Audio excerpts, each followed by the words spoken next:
In this video, we're excited to share the next evolution of the ePortal for public comment. The Pacific Council had created the ePortal for public comment for users to submit their written comments in advance to a council meeting. Then once at the meeting, we would have them fill out a yellow form for oral testimony.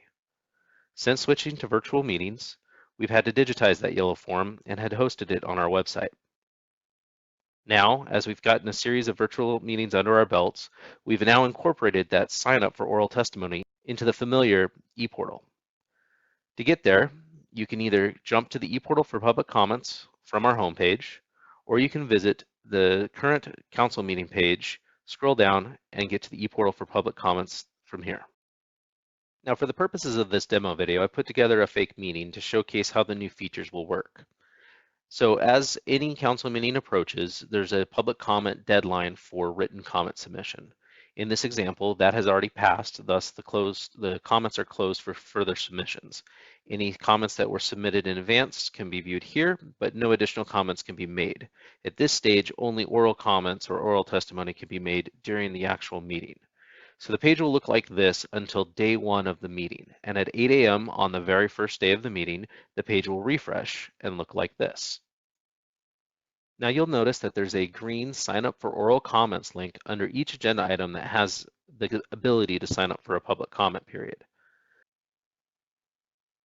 During the meeting, these sign up forms will remain open up until the point that that agenda item goes on the floor for public comment, at which point when we start public comment, these will turn red and no further comments will be allowed, as we'll be going down the list of those who have signed up until that point. You'll still be able to go back and see who had signed up, as well as review which comments were submitted in advance. So to give you a feel on how to do the sign up, let's say you wanted to sign up under C2. You would simply click on the link, and it would simply pop up with a new sign up window for oral testimony. The agenda item is C2 for, in this case, the GMT report. You would fill in your name, your organization, if applicable, your email address,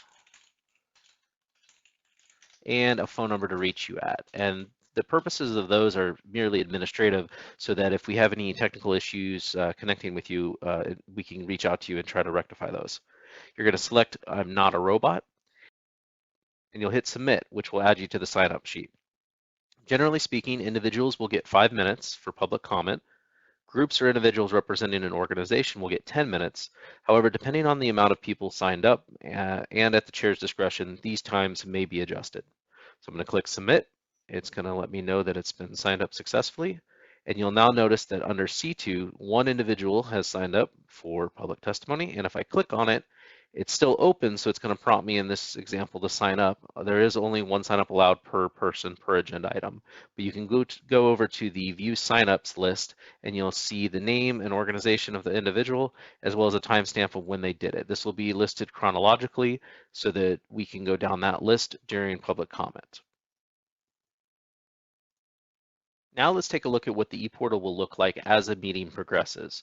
In this example, anything in red indicates that it's been closed for either written comment or sign up for public comment. The green indicates that D2, E1, and E2 are all still available for signups for oral public comment. And if you wanted to go back to see who had signed up for a public comment, you can still click on the link to get to that list, and it'll default to that list view. Let's say we're in the middle of C2, and these are the 4 people who signed up, and the first 2 people have already testified, so they'll indicate that they have spoken by this strike-through. That means that Jake G is up next, and once he's spoken, a strike-through will appear here, bringing us to the next person. This is going to be a useful tool for members of the public as they follow along to see who in real time has commented or is up next, to kind of give people an indication of where they may fall timing-wise on the list. If a comment period has concluded and there are members on the list that do not have a strike through, that may indicate that they didn't end up commenting after all, they got disconnected, or some other scenario. So we won't strike through anybody who didn't actually speak.